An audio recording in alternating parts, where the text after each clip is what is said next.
Hi, this is Level Up Live. I am Paz, the most gracious, the wonderful, the amazing, the absolutely fantastic, and sole member of Level Up Live. Today we're recording from Cloud's Man Cave. Hi, Cloud. How are you doing today? I am good, Paz. Thank you for having me. That's awesome. I'm glad to hear that.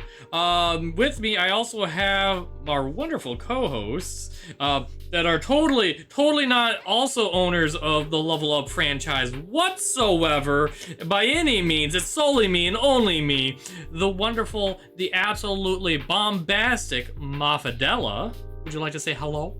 I don't think I've ever been described as bombastic. I don't know. It's fine. But yeah, hello. And then I've got a little pink French woman to my right. Pink French woman, that's a fun one. Hello, I'm Baguette. I'm tired. Hi, tired. Hi, tired. Hi, tired. Yeah. Oh my god. So, our absolutely fantastic. Don't Google the world. The world. The word. It totally exists. It's real. Don't worry about it. Our topic today is the digital and the security. So the digital security or security of the digital, or any combination of the two. Securing the bits. Securing the bits. Yes. So, we have acquired Cloud Vomoto for this stream because Cloud is actually like FBI level cloud cloud security, tech security.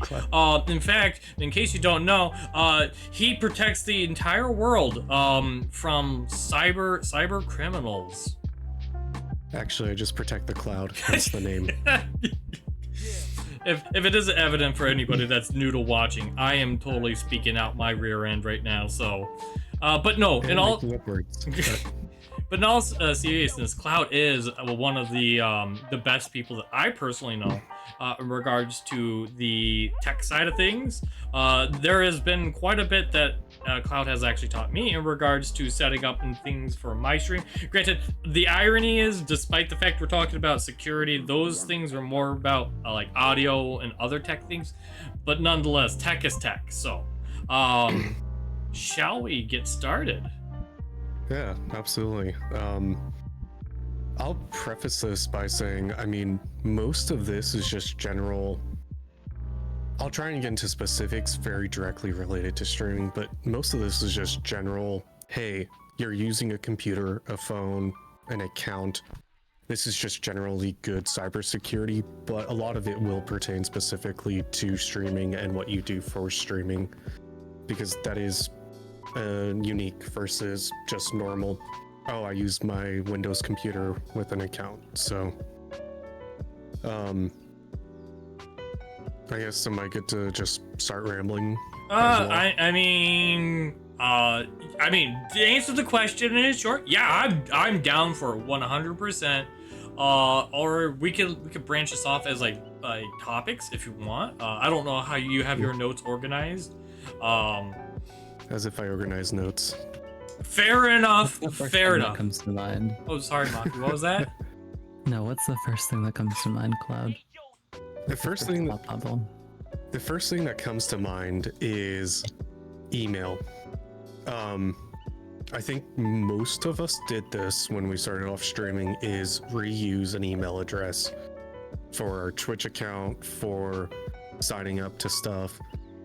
And I think probably the one thing that it's harder to go back and update your email for when you start adding, you start signing up for Discord, Fujitech, buying stuff on Booth for VTubers.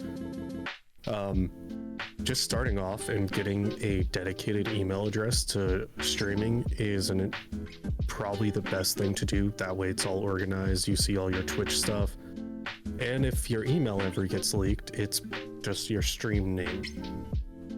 Yeah, I myself, I started off, believe it or not, with a unique email, the.pazuah@gmail or whatever.com, which is my stream email. It's also for anybody, for whatever weird reason, if you want to reach out to me, But like I that was the email that I originally made, and that's my like hub communication center. And then I have an email for each different, like for example, for those who don't know, I have 2 YouTubes, and then there's this podcast, each having a unique email associated with them. And then of course there's an email associated with streaming. So like I get that, like, because like if one of those gets compromised, then it's tied. Well, if your one is tied to a bunch of things, if that gets compromised, it all is compromised. Yeah, and fortunately, there's 2-factor authentication, which you should do for any of the stuff mentioned today. But that is the most secure thing: is 2-factor authentication, not via SMS, via Authenticator app such as Authy, let's see, Keeper, Microsoft Authenticator, or the Google Authenticator. If you download any of those, when you set up your email account, it'll say it's annoying. You have to open it up and get the code every single time, but you know, that's what's going to secure your account from getting compromised, because no one without your device can get into those email accounts. Yeah, for sure. Like, what's it called? Like, every time this goes, like we said, beyond VTubing and all that kind of stuff. And God, my partner Egan unfortunately had something pretty catastrophic, like in terms of like security breaching and stuff. And now, like, you know, every time he's logging into stuff, and like, you know, he'll share his screen because, you know, we're close.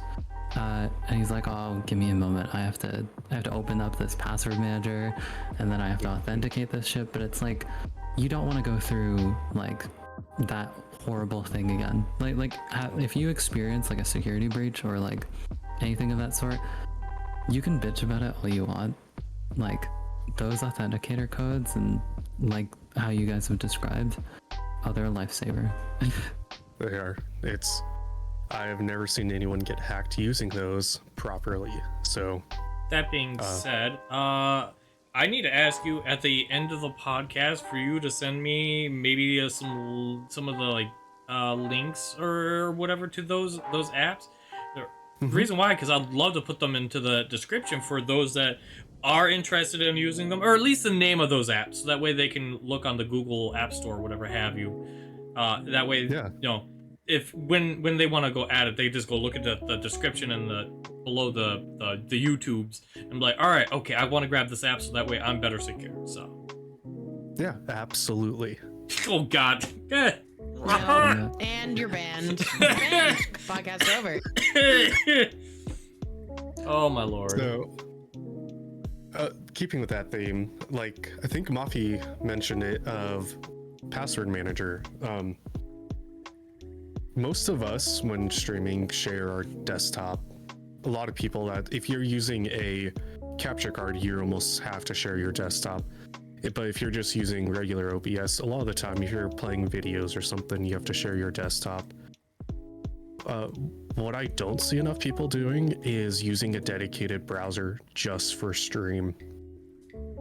You know, hate on Microsoft Edge, but that's a great disposable browser. Just use it for streaming. It backs up your passwords that you use for streaming, does all this. Now, caveat with Edge, and you have to be careful, is if you're signed into Windows with your Microsoft account, which you probably are with Windows 11, it can dox your email that you used for that. So maybe something like Opera, Firefox is my go-to recommended browser, but basically any browser, just pick one and use that solely for streaming. It keeps all your passwords. You know, you have no chance of doxing a random email address in that case. Oh, I have it that way.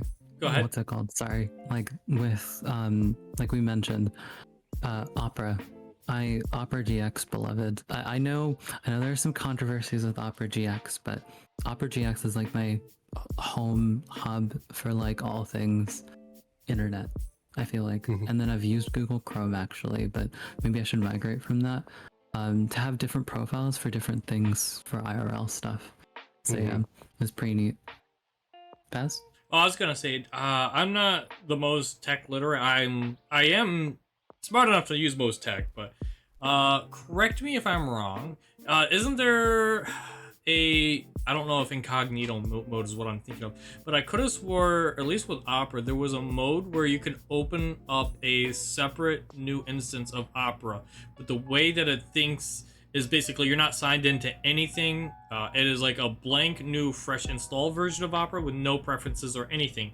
So that way you can use that as the capture and you don't have to worry about accidentally doxing yourself. Like if you have your real, like your government name and last name as your YouTube and you go there to watch a video, and then suddenly now you just dox yourself to however many people are watching. Maybe it's a profile thing. Maybe it is. See, those features are nice. Like Google Chrome has profiles. A lot of modern browsers have. Who's currently using the browser? Pick it. I think keep it simple. And for most cyber security and just general usage, keep it simple. Pin that browser you never use, Microsoft Edge, on your taskbar. Only use it for stream. No reason to click a bunch of buttons in one of your main browsers that may dox you. Fair enough. I can definitely get behind that. Yeah. I want to hear more from Bagels, especially given your roles in the outside world and outside the tech internet sphere. I'm sure you have like a lot of probably privacy concerns, and you want to set the record straight to make sure none of those link into the wrong side of your life. Yeah, so I mean, a lot of the things that Cloud, because Cloud is my partner, has said is very much implemented in my stuff. I have one browser that I use for like on stream, and I have one that I use for when I'm just kind of doing stuff off stream. I make a habit of never ever process a transaction on stream. I have two monitors, to be fair. Like your hardware setup can affect your cybersecurity a little bit in that regard. If you're streaming from one screen, you're gonna have to be a lot more careful because you don't have like another screen you can pull things off the side on. But a lot of times that's what I'll do is if I need to make a transaction or I'm doing a sign-in of some sort, I just always pull that onto a screen that I know isn't visible at all, because then even if I do click that login, input your email, input your username, and my personal email does pop up, then I know that it's not going to be like there because it's off screen. The other thing is, if you are doing a desktop capture, one thing I can't recommend highly enough, change your name associated with the email address that you use for your Microsoft account that you have to use Windows to your streamer name. If you hit your start key on your keyboard, it will show the name associated, not just the email address, but the name. So if you, for whatever reason, have your actual name or a nickname associated with that, it's going to show there at the bottom. And I feel like that's one of the most common ways people dox themselves is just through that feature. Again, having an email address linked to your stream account in the first place is the most ideal because it prevents this from happening. The other thing I'll say is if you're going to be accepting tips or donating to other streamers, one thing that's happened to me, actually, a way that I have doxed myself to a few people, is your PayPal. Your PayPal will have your name on it. So if people are paying you for commissions, or you're commissioning people, or you're donating to streamers through like Streamlabs, you might think it looks fine because the email address associated isn't your stream name, but everything ends up showing your name at some point in capacity. So just being cautious. There is a way on PayPal to set up a business account. I feel like most people think that they have done that correctly and they haven't, so test it with a friend. It's incredibly difficult, it's not user friendly, and also PayPal will sometimes fight you and make you send identifying documentation and then reject the fact that you want to put your streamer name instead of your real name. So that's great stuff. Love PayPal for that. There's absolutely no payment related service that doesn't dox you, to be honest, but Yeah, it kind of sucks. So just be cautious and wary of that. Just knowing that, like, if you're commissioning somebody with PayPal or giving a tip to them via PayPal, they're gonna see your information, you're gonna see theirs. And same thing for receiving tips. What else?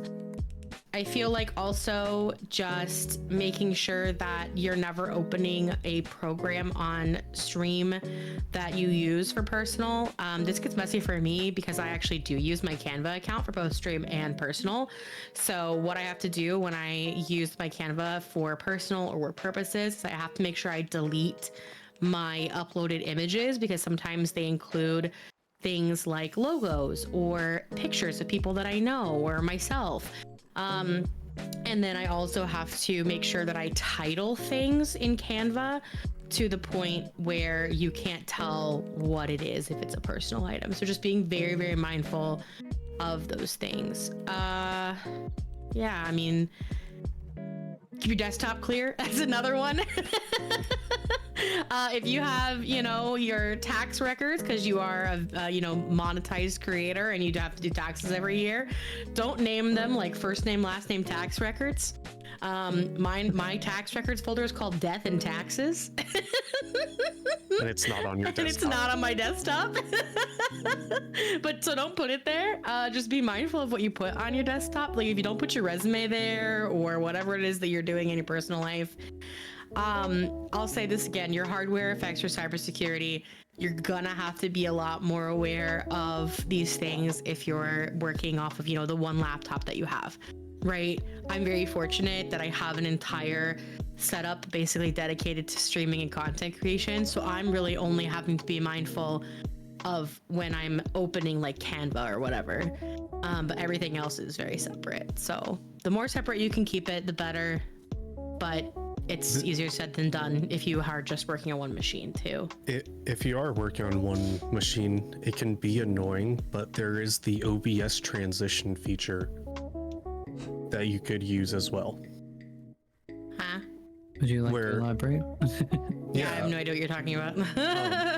It's annoying to set up the first time, but what you can do is like not have it transfer windows until you tell it to transition to a different window. And so it helps you prevent, like, you know, jumping open new windows, sharing your entire desktop. You can have it just lock to a couple windows and then transition. Oh, instead of having a desktop capture, do a window capture. Mm-hmm. Yeah, that would be super fucking annoying. Yeah, it's annoying. And I'd almost recommend just sharing your desktop if you're doing a one computer setup for ease, but Not me, who has who literally avoids the desktop sharing at all times. I want you all to know I've never done desktop. Every time it's always 100% a window share. To be fair, it depends on what kind of content you're doing as well. A window share would be totally fine if you're just playing a video game and doing nothing else. But when I'm doing Vroid art streams and I will need to be able to show, you know, when I'm scrolling on Booth or show when I'm swapping between GIMP and Vroid, if I was having to remember to swap sources every time, I think I would lose my mind. you also can't with a capture card. Capture yeah, card means also can't do. My setup literally is impossible to do that with. Yep, with a 2PC setup. Mm-hmm. So. Ground traveled. On to the next one. Yeah, no, so it brings up a good thing. And to circle back a little bit to two-factor authentication, because it's just so important. The big ones that you can two-factor and should right away are going to be Twitch, PayPal, your Microsoft account, your Microsoft account, and or the email that you use for stream. And then please two-factor Discord. That is the biggest one we see hacked, and it hurts the entire community. Yeah, the scary part is that's super easy to get hacked to. All that takes is one single click. Yeah, and then you've got, you know, you thought you got into a booby server, 18 plus. Turns out they now have your address. That's what a shame. But yeah, like, I think what's really neat about Discord as well is, yeah, set up all that two-factor authentication, but guess what? If you have that Discord account on your phone, you just QR code scan and you're it. So there is a way to get past that for that. Pardon? Same with Steam Guard. Yeah. I think using that, you don't have to two-factor authenticate, but the two-factor authenticate is more for people that are just trying to get into your shit without literally you using your phone physically to log in. Mm-hmm. And when in doubt, when you get a link from someone, just take 1 second, think before you click it. Yes. If someone posts a link in chat, post a link, a lot of the scams go, this site looks exactly like Discord, or it's a tournament. Please sign in with your Discord, your Steam account to sign in. If you have two-factor, they can't get in even if you do it, and then you have to approve for it to go through and they can compromise your account then. But just take a second and think before you click a link. Never feel bad about asking someone, hey, is this legit? Or just ask them something that they would only know. Yeah, I was about to say that'd be. Yeah, because if you ask them if they're legit, they're gonna say, yeah, I'm legit. Mm-hmm. So ask them like something personal, so that something that would identify them whether or not they've been compromised themselves. Yeah. What's the name of your dog? What's the name of your pet? You know, what is something signature in your stream? Just, there's no malice in questioning it. You know, because you can explain yourself. I don't think like.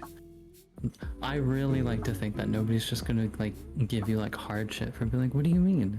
Like honestly, if anything, if they are giving you shit, it's more likely that they are like someone malicious.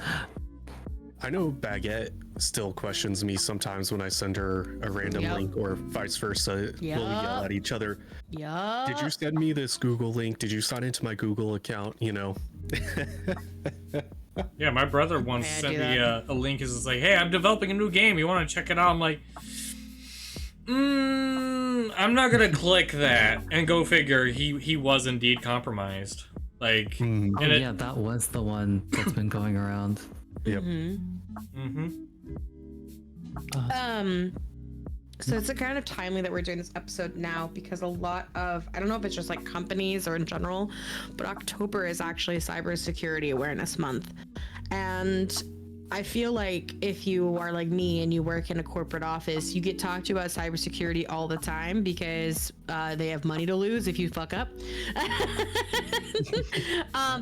But one of the kind of terms you'll hear is called, there's a couple different terms that I actually really like. So one is called social engineering, and the other is a term that I think everybody should just know, is just phishing. So phishing is an email specific thing typically, but it's when someone sends you like an email and they're like, hey, I'm a Nigerian prince. Yeah, I'm a Nigerian prince and I this, that, and the other. But a lot of times the intention is to either get you to click a link or download something that you're not supposed to download, and that gives them access to your information, your computer. They can install ransomware, which is when they basically are like, pay us or we're not gonna let you use your computer, those kinds of things. The same thing happens, right, to you as a streamer. You'll get stuff to your email, you'll get stuff to your Discord a lot, to your Twitter, to any kind of platform where somebody can send you a link, it'll happen. But I think the other thing I want to talk about is the social engineering aspect of it, because I think people don't realize that a lot of people who are trying to scam you, they're very much trying to play on your emotions. So if somebody's ever messaging you something and it's like, hey, this is super, super urgent, I need you to look at this right away. Oh my God, oh my God, oh my God. Like, take a second and question that, because a lot of times they're placing that sense of urgency on you because they know that it will make you less cautious when you're interacting with them. A really classic thing you'll see a lot too is like, unfortunately in the VTuber space, you see this all the time, people reaching out and saying, hey, I'm an artist and I do commissions and I'd love to do a commission for you. Can you send me your reference? And you're like, okay, sure. And then you send them your reference. and you never agree on price, you never agree on anything. They're like, hey, I'd love to just like see your reference and talk about maybe doing a commission. And then you send it to them, and then they draw something terrible or they put it through like AI or whatever method they do, and they produce something, and then they say, you have to pay me now. This is classic social engineering, because they think that you're going to think that you just misunderstood the conversation and you're going to pay them. And they're going to get your money. So like, just be aware of like the fact that just because you might feel pressure to do something, that doesn't mean you have to do it. You don't have to click, you don't have to reply at all, and you definitely never have to pay someone unless you actually had a specific conversation up front and said, hey, this is the service that's going to be provided, this is what I want, this is what you're going to do, and this is the amount that I'm going to pay you. And I recommend always making those payments through some kind of secure settings, like via Coffee or via VGen or some actual commissioning website where there's some consumer protection. And always on PayPal, do goods and services, never friends and family, because then you cannot get your refund. So just keep that in mind as well. People will absolutely try to play on your emotions to get you to do what they want you to do. It also puts your address. I'd like to add that as well. So Also, if you double use bad. oh, sorry, go ahead. No, go on. Well, I was gonna say, although this isn't really digital security, but if you go through an actual service such as, like, say for example, Fiverr, those are digital receipts, and that could be written off as a tax write-off for if it was legitimately. Let's say for example, you had someone commission art for, let's say for example, advertisement or emotes for Twitch, whatever have you.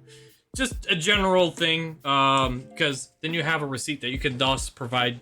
Well, if you're using a tax person, provide them, or if you're doing taxes yourself, you know. Little off topic, but figured I'd throw that in there. It'll become relevant to some of us eventually. Like I'm comfortably under the bracket in which taxes aren't an issue at the moment, but you know. Also, U.S. versus Canada. Yeah, for sure. The thresholds might be different.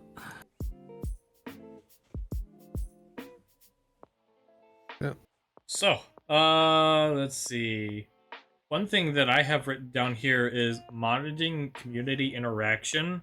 We did kind of touch upon this, but this is something that I probably would say, like, if you're in a part of a Discord or you host your own Discord, it's much more prevalent there, but it still carries over to other places. So for example, I think Twitter might be a lot less of a situation, and then of course when you're streaming, it could be relevant there. But definitely keep an eye out and monitor your community, because, for example, it would really suck. And strictly, I've seen this happen on Discord where it's just like someone gets compromised and then they like drop a bunch of links, and that's a malicious link. So be ready to, if something like that is to happen, to jump on it ASAP to try and prevent any bad outcomes for your community. In fact, one time, for me personally, I thought it was happening to me. I was getting a bunch of links, but it was actually my friend's Discord, and I was immediately on. I was like, don't click any links, and I was looking like, how do I ban it? Oh, it's not my server. I was like, I was on red alert. But yeah. It's actually like an interesting avenue to go down real quick. Shout out to all those bots that kind of auto catch those. Like all those like links, and like I said, the booby servers, beware of those, the 18+ stuff. Like there are bots that actually even before that, you can implement stuff that requires a level of human interaction, like verification, to make sure that it's not exposed to your general chats and stuff. So I know Discord has a bot built in that you can enable that will flag certain things. And then I know Twitch has a setting where you can enable only VIPs, so people that you specifically choose to be able to drop links. Those would be great starting points to setting up security for your community. You were saying, Cloud?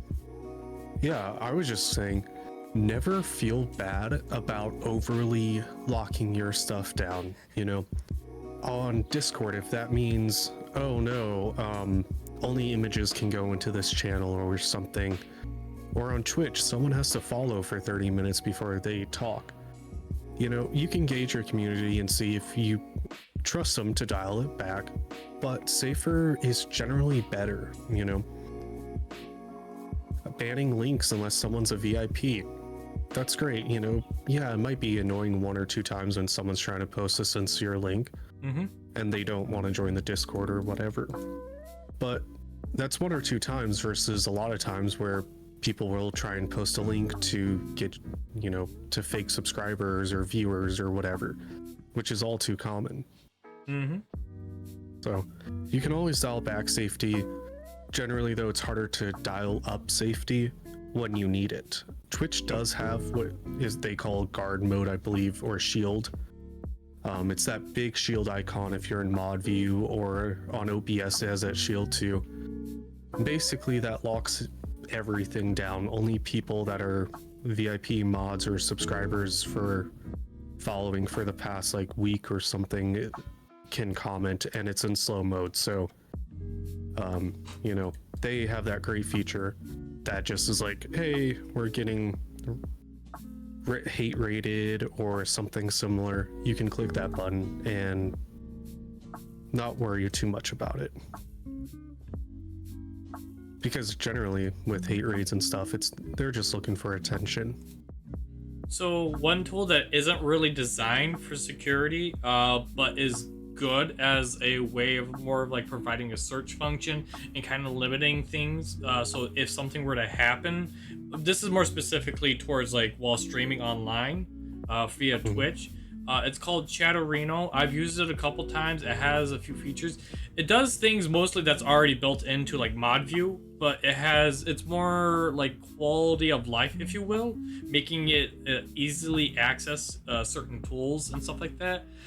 So granted, I personally don't use it because I feel it's more for when your chat is starting to outpace your ability to read it, then it's prevalent to kind of have.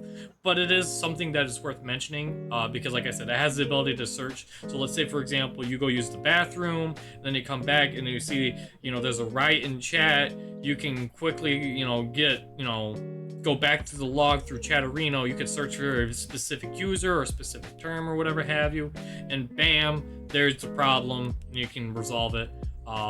Again, it's not really designed for security, but it provides quality of life for the tools necessary to do it.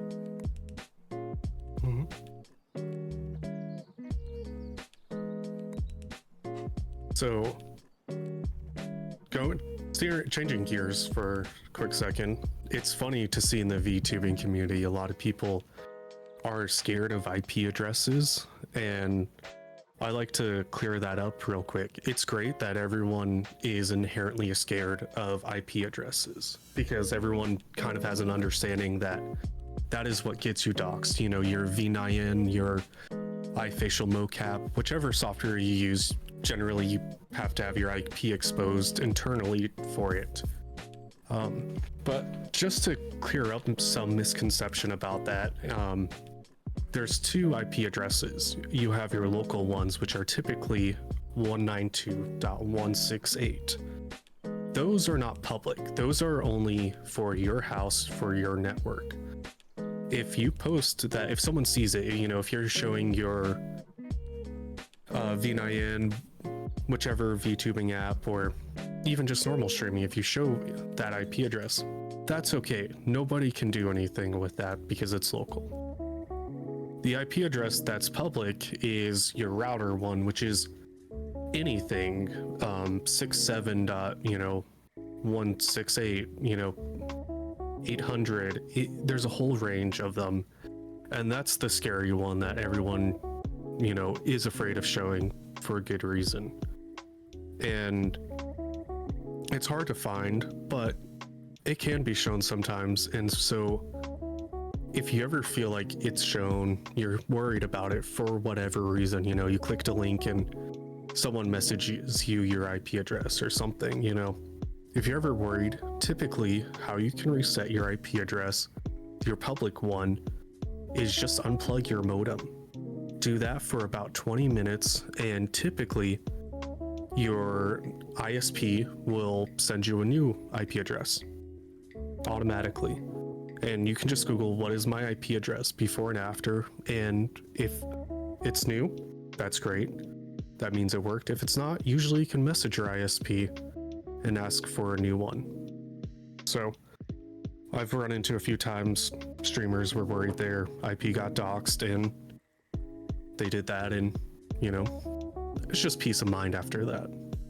The attached along with that, if for games that require you to if it's too difficult to join a lobby kind of thing, I know there are some niche games where you have to join via IP for multiplayer games. There is a software called Hamachi, which is essentially it. To boil it down, is it pretends that it's a local network and gives each player or person that's part of that real life network, but is pretending to be a local network, individual IPs. So if those get doxxed, they're not real IPs. It's all through Hamachi, and I don't think there's anything they can really do with it because they're really weird numbers and stuff like that. But needless to say, that is always an option as well. Yeah, game servers, there's a ton. I would, before you port forward anything, if you're doing a Minecraft game server, whatever, just do some research on that, because that's when you start clicking buttons, it can become a security risk. So, but yeah, Hamachi is a VPN, and VPNs help hide your IP address. I really recommend everyone have a VPN if they can. I'd throw one out there that is all reliable for me. But fingers crossed they're not some controversial entity at the moment. This but podcast was sponsored by the following. No, Proton VPN's quite nice. So it's kind of downscaled what you were able to get away with. It used to have multiple Japanese servers, Dutch servers, Romanian, and American servers for you to kind of mess around with. And it's really helpful. And I am an avid watcher of sports, especially the football, and let's just say I sail some seas. But I don't want those websites to accidentally pick up on something. So guess what? I am suddenly from Amsterdam now. so things like that, again, use the other tricks and tips that we have, different profiles, things like that. Maybe don't use your work email for risky stuff like that. But yeah, VPNs are also great if you are from the UK traveling abroad and you wanted to watch BBC anyway. You could do that with a VPN. Now we really sound like an ad. Yeah. Keep it going. Let's finish the ad. Hey, VPN networks, if you're listening, we're not against ads. Just not NordVPN. Don't they sponsor everybody? I swear. I don't know. I feel like that's what I see the most is NordVPN. Yeah. Yeah. I've been using PIA, private internet access, as mine for the past 5 years. So, but it is paid, and it is what it is. You pay for what you get for, you get what you pay for, so you pay for what you get, you pay. Now,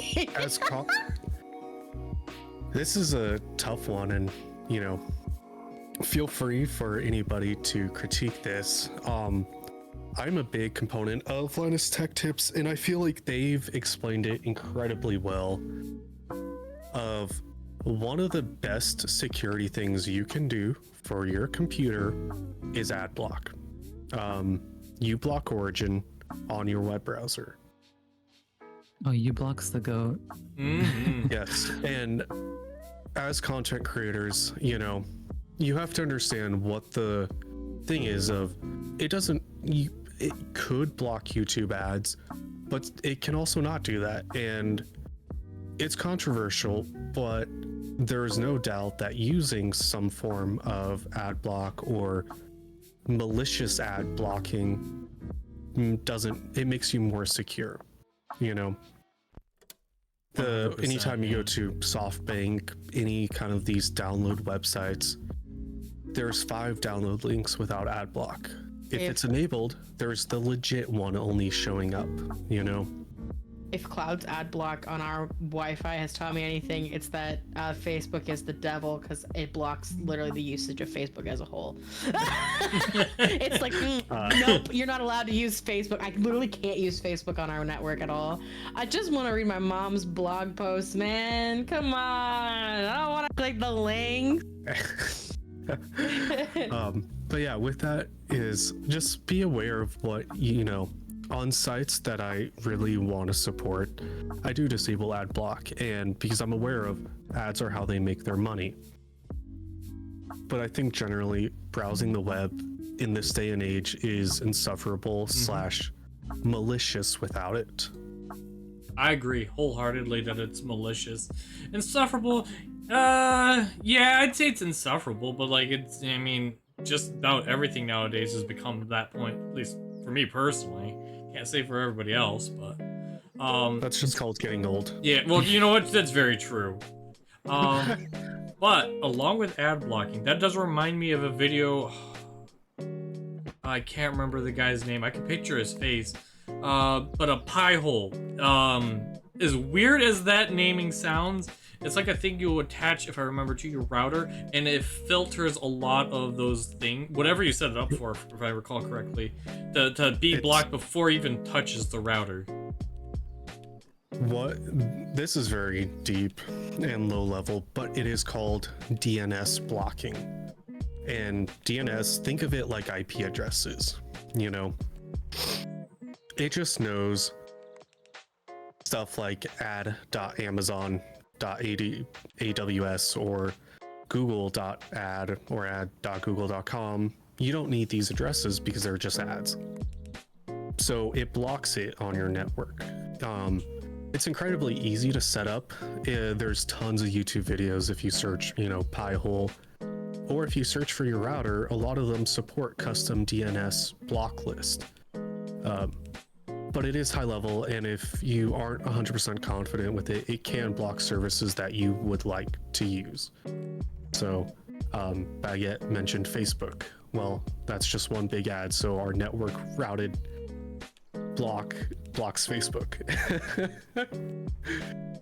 I mean, But to be it is a fair, great suggestion. they were selling data that they shouldn't have. Yeah. Mm-hmm.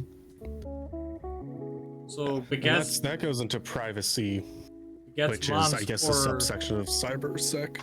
Yeah. Baguette's mom's poor blog post just got leaked to a third-party website where they're now selling her new cooking recipe. But it's okay. 'Cause No, not the recipe she definitely already got off the internet. Oh God. So I want to circle back to our conversation about Discord and your email being an avenue for someone to take over your Discord and not clicking links on Discord. One thing I think people forget about a lot, and one thing that I one time had Cloud actually freak out on me about, is it's not just your security that matters when it comes to a Discord server. Every single person that has moderator or admin access in your Discord has the same catastrophic potential to get your entire Discord, you know, destroyed or whatever. So making sure that your moderators in whatever platform you're using, because they have a lot of power, making sure that they have security setups correct and that they understand the importance of cybersecurity, I think is an often an overlooked step in protecting you and your community. Two things to expand on that, Baguette, is we've talked about it earlier. Never feel bad about asking someone, you know, hey, is this really you? You know, prove it. Or if you're making someone a mod in your Discord, never feel bad about asking, can you set up 2-factor authentication for your account? And another thing that is directly related to Discord that is a bit confusing is the roles in Discord are in a hierarchy, which is confusing if you don't pull it up and see in front of you. But basically, if you go to server settings and roles, the role at the very top has the most permissions, and every role up in a sequential line has more permissions than the ones below it. So if you're messing with bots and all that, just something to keep in mind and be careful of, you know, what level of permissions they have.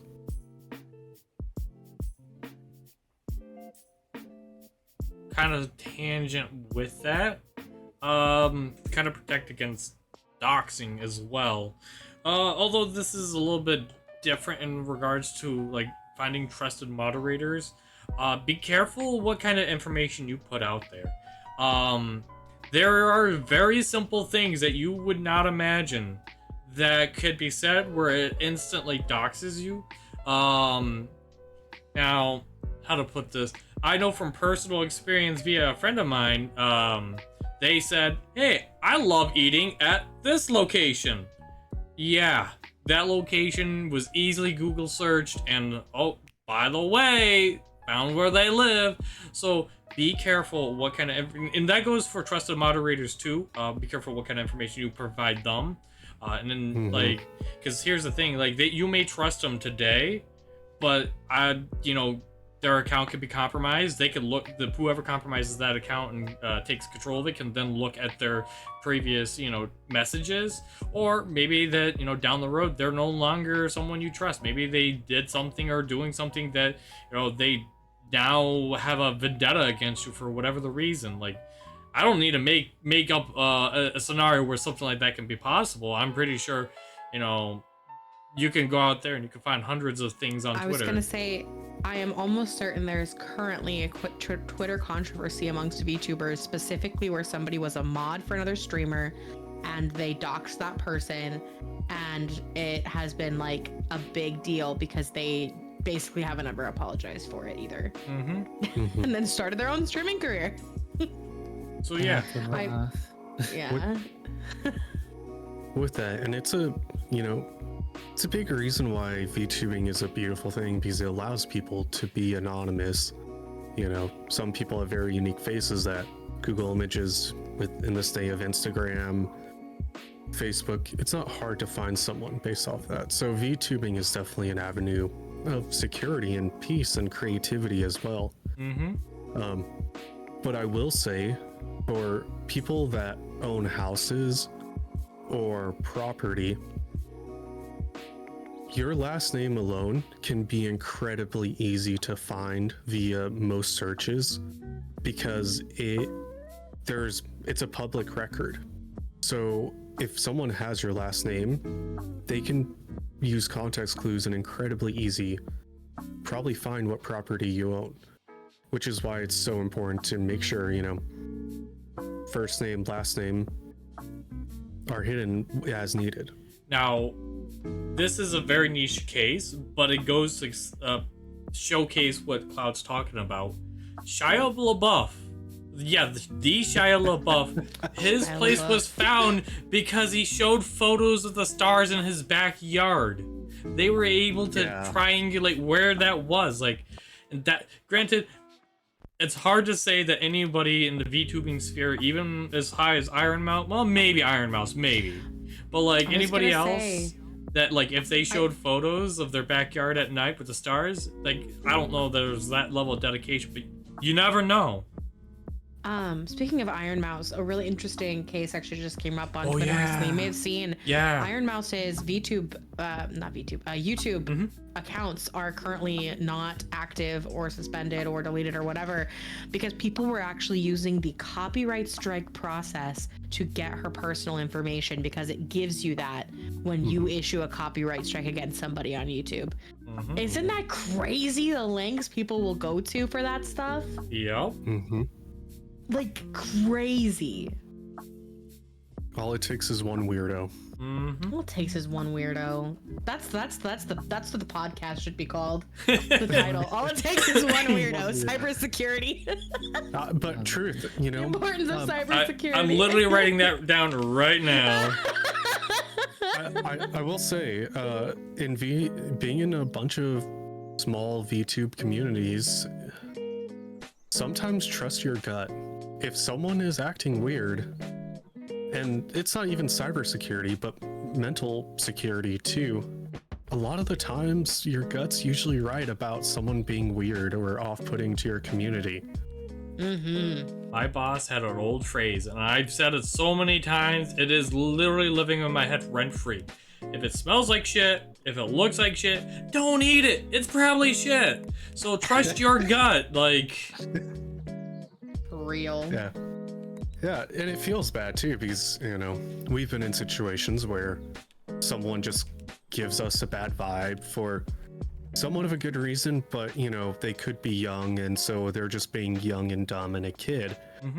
But, you know, there's times we went with our gut and we're happy we did because it feels bad if you're trying to grow your community, you know, kicking someone off or reprimanding them for actions, but you know, if you don't set a precedent for it, or, you know, your gut's just usually right. I've had to tell a couple people this, just like with mental health, where your mental health is more important than any kind of growth goal. Your safety and security is more important than your growth. It's more important than somebody else's feelings. It's more important than being nice to a child. Like, I think it's so much more important. I've had to have this conversation with a few people because, like, it can be so easy to just be like, oh well, they're just a kid, or they're just clearly a kid. Like, that kid is gonna learn not to be bad if you protect yourself too. Like, you will teach them that lesson that they need to know, which is, hey, you were behaving unacceptably, or you were behaving in a really weird way, and that caused me to feel unsafe, and now the consequence is you're banned. And like, obviously as with all things, there's a balance to that. You don't need to ban everybody right away or things like that. But if you have something in your gut that's like, this is bad, no, this is bad, like, That being said, if you're ever like on the fence about it, like you don't know, like, well, I never set up any rules or anything to say that you can't do.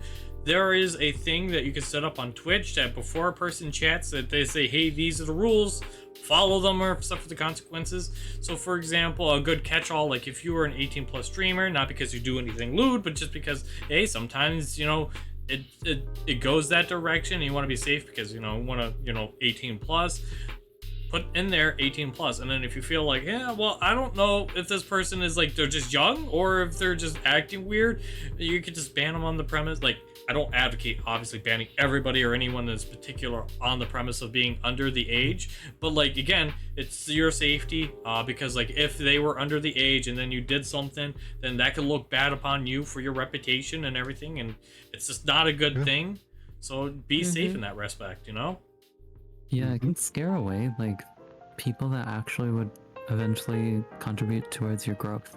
If anything, let's say you have that like one problematic person that you have that weird gut feeling about, you trim that person out, suddenly you've got like 5 more people that suddenly feel comfortable. You know, that is like, that is a good flip side.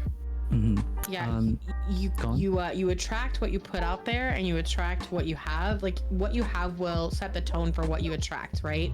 So if you're super tolerant of bad behavior or people being parasocial, things like that, then that's what's gonna come to you, like more of that, you know? So it's just gonna compound on itself.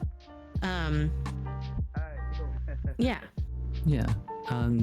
Another point I actually wanted to bring up is related to what we were talking about earlier, was people that are like in this like elk, like what, or elk, like basically problematic people you have like this weird gut feeling about that might be a little bit of a problemo. Communicating that to your fellow streamers is actually just as important too, especially if your communities are a little bit intertwined. I feel like from time to time there have been cases where it's like, hey, this person, you should probably be mindful of them because I think I know that they habit in your side of the world too. So keep an eye out for them, keep an eye, like a watch for them. But yeah, I've seen that a little bit here and there, and I've had to issue my concerns about said people before, and I think Bag's done it with someone and communicated it to, like, she does it with like her mod team. I have a spoop like a little look as to who are the bad eggs, the bad noodles of the week. Bad noodles of the week.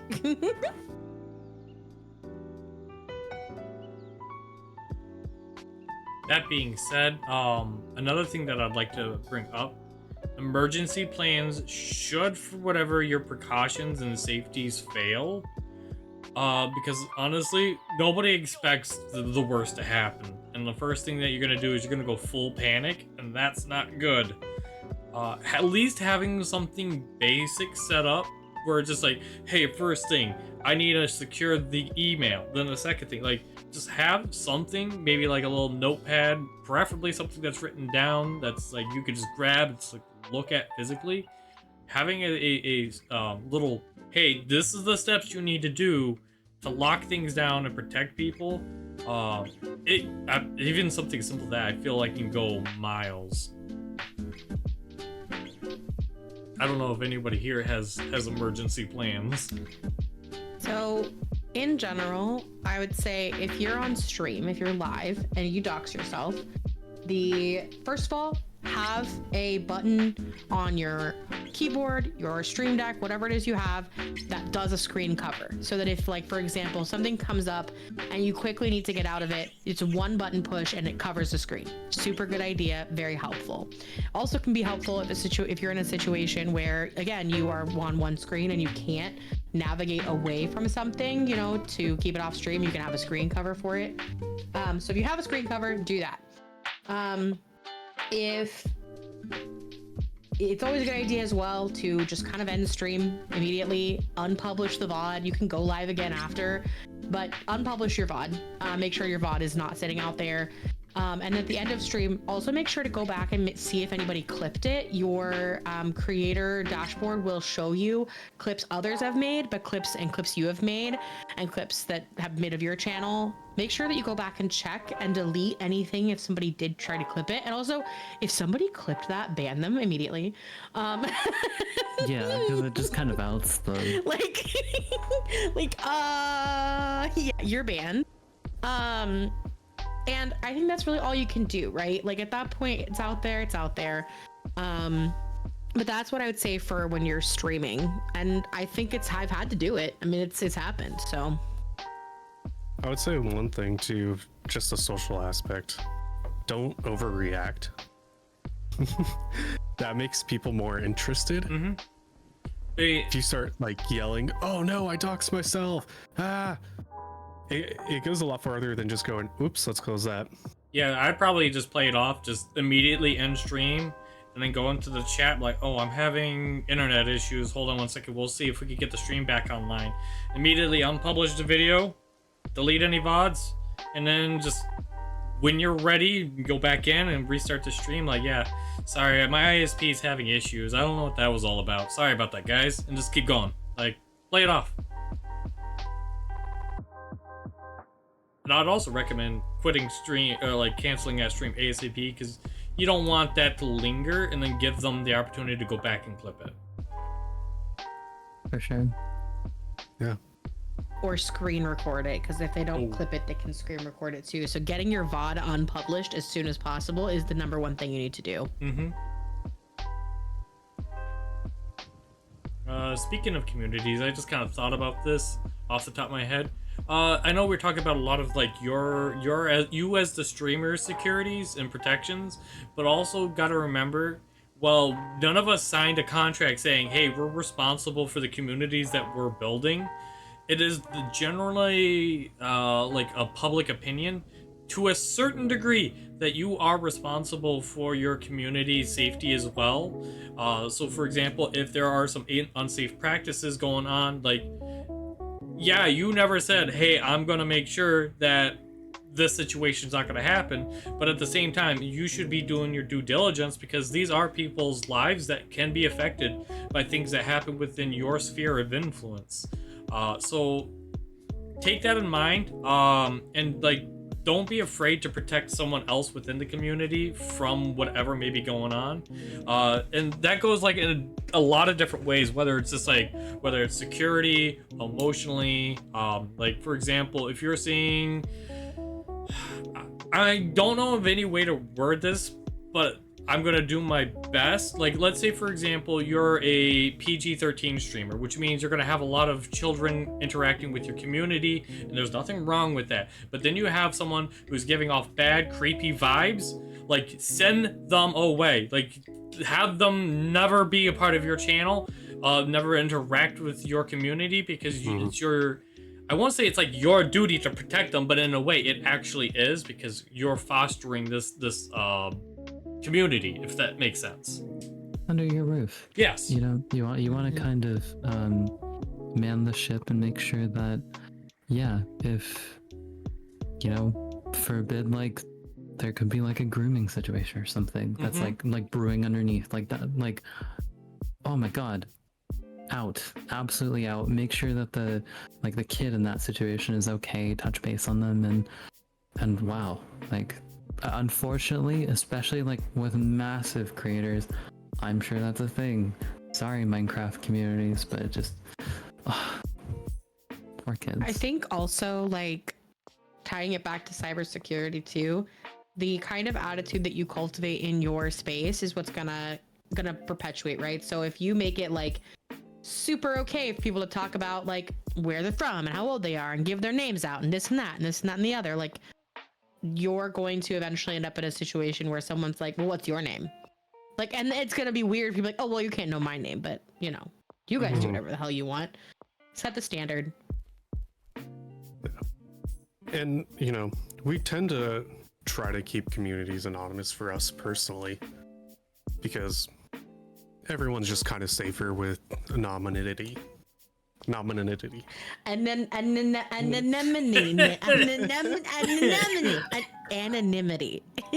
Aluminium. Aluminium. I was making a Nemo joke. Yes. I think to jump on that, what's it called? The people that are comfortable enough to, or that you're comfortable enough knowing your name, they're often the people that you know IRL. Make sure that they're trained on how to behave during your stream and sphere, because they can kind of just drop a name, Bob, and suddenly your name has just been referenced, whether it's your sibling in the background, whether it's like an IRL person that you let into the community. Also, protecting them in reverse is another thing. I've had cases where I've had to be like, yo, we're gonna need like an alias for you. I don't even feel comfortable saying your real name on stream. I think it's better to prep for those situations. Names. I'm lucky. I'm in a very lucky situation where I go by nickname IRL and in person, like the same one, and that not many people have the leisure of that sort of situation. So it's less applicable to me, but I'm sure Cloud doesn't want like when Cloud and Bag are like, you know, one of them streaming and then the other one's in the background, they're not going to say their real names. I think Paz is also in a similar boat with Kalani, for example, where they'll just call each other by their stream names. I don't even know if they know each other's real names anymore. I'm not sure. I'll be honest with you, there has been a few times where just like I had to take a solid 5-ish seconds just to kind of like, okay, I got it. But yeah, no, her name has been replaced with Kalani. There's been times where I'm talking to my father and I'm like, and he says her government issued name. I'm like, yeah, Kalani. Oh, yeah, nope, sorry, that's her stream name. Reverse docs. So That's real. Reverse doxing. Actually, hang on. Let's not pass over this. ooh, It is also equally important, as much as it is important concealing your identity on the internet. If you don't want people in your real life to find your internet persona and you want to keep that separate, don't dox yourself in real life. I know I've dealt with that with work, where I do talk about Twitch, but I don't give out my handle because I don't want my boss to watch my streams. Not because I do anything bad, boss, if you're listening to this podcast, you somehow found me. But just because it is one of those things where the minute you connect your real life, especially your professional life, with your out of office life, you are now held to a certain standard because you represent the company now. And so it's really important, especially for those who are part-time streamers or streamers with other jobs. Don't give your stuff out to just anybody at work. They will 100% at some point, you will find yourself in a situation where somebody at work comes into your stream and you say something and they're like, oh, like it's gonna happen. Or like in my case, somebody from work did follow me and then he got fired and that was really awkward. Yeah. Because like I've had a situation like that. Like somebody, Yeah. I think I loosely went, yeah, aside from work, I do some content creation and stuff like that, and they get curious, right? And they're like, oh, what's your handle? And it felt so mean, but I literally went, yeah, I'm gonna wait till we're a bit closer, if you don't mind, because it's like our first interaction or second interaction. Like, yeah, but like we said earlier, don't feel bad about that. You're protecting yourself on both fronts now. Yeah. I know I've intertwined in some stuff that are IRL connected, probably more so than a lot of the people I know. But yeah, draw your lines where you see fit, or Yeah, you know to be fit. I think it's also important because it all circles back around, right? If you have a falling out with somebody IRL and they decide to dox you in revenge, they can do that. Yeah. Yep. Like, that can happen. So just, if you're mixing, be real careful.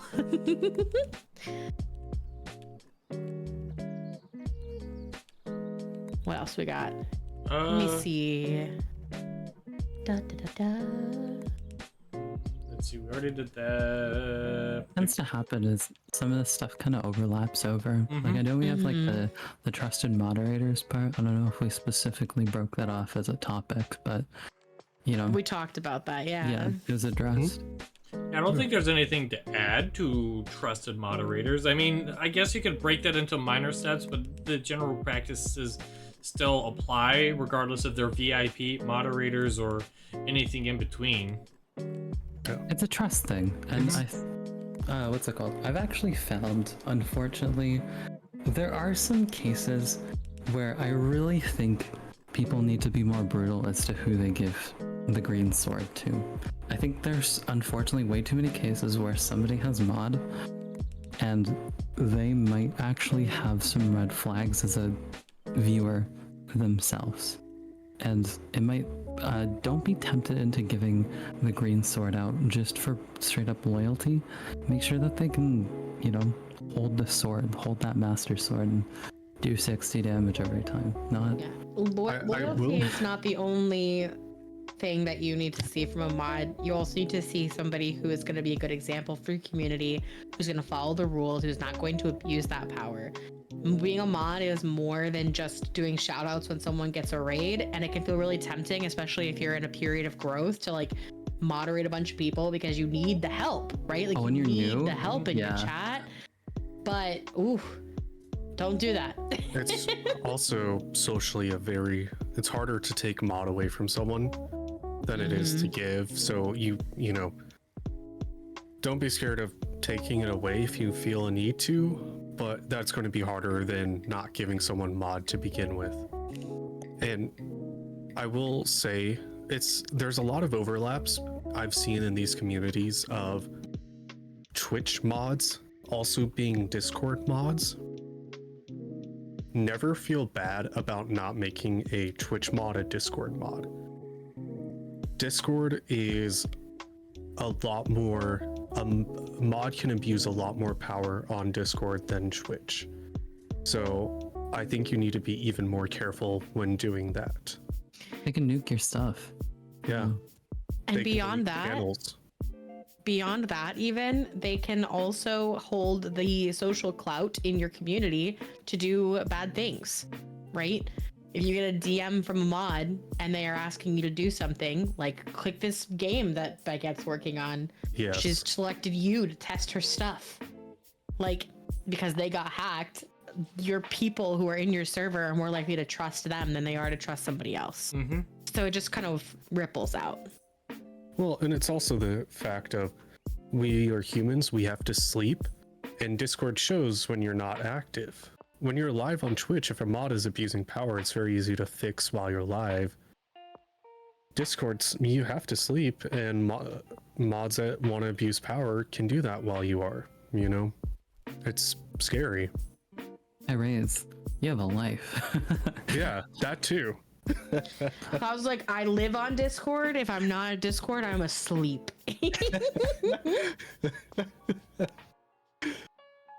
Don't need to at me like that, Bag. I will say one thing about Discord, with having not specifically Discord moderators, but at least with your Twitch moderators, having a specific hidden group chat where you can keep them informed on different things would be something I would highly recommend, because with moderation, communication is probably like the number one thing that you need to be doing. Mm-hmm. Mm-hmm. Oh yeah, no, I think you explained it well. You don't have to have your Twitch mods as mods in Discord, but you should have a Twitch moderator group chat in Discord that is private to Twitch mods only. Mm-hmm. And the good news is that you can very easily just assign roles in Discord that let people access certain channels. Mm-hmm. Yep. But pay attention to the hierarchy. Yep. You do have to drag them up and down. Yeah. I don't think I have any more talking points for me personally. I don't know about you three.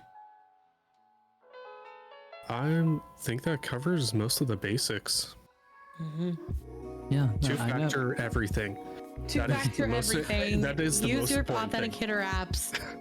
Be careful who you trust. Don't put things on stream you don't want people to see. If you do, unpublish the VOD. Yeah. Like, Trust your gut. trust your gut. Mm-hmm. And most importantly, do not expose your game room code to stream. Don't want randos to ruin the fucking fun. I mean, that would be a potent reminder of if you're playing Jackbox or you're playing like Gartic, don't expose the game room codes because people can get you banned on Twitch. Oh yeah. Yep. All All right. right. Yeah, we normally hit about the 2-hour mark for these kinds of things, but I think we're well versed enough and efficient today. Yeah. And well, happy Cybersecurity Awareness Month, everybody.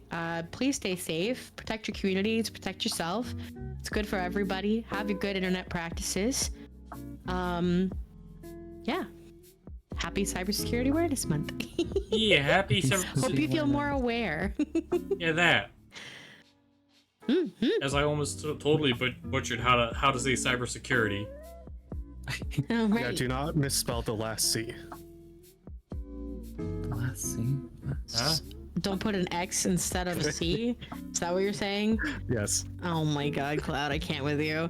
Anyway, hi, I've been Baguette from Cloud's Man Cave discussing cybersecurity and the importance of it. And to sideways, I can't do directions. By sideways. I'm sideways.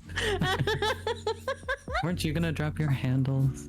Oh, I'm Baguette _ baby everywhere except for Twitter. Heck you, Elon Musk, give me my handle. 2 underscores there. I'm that's a word. I'm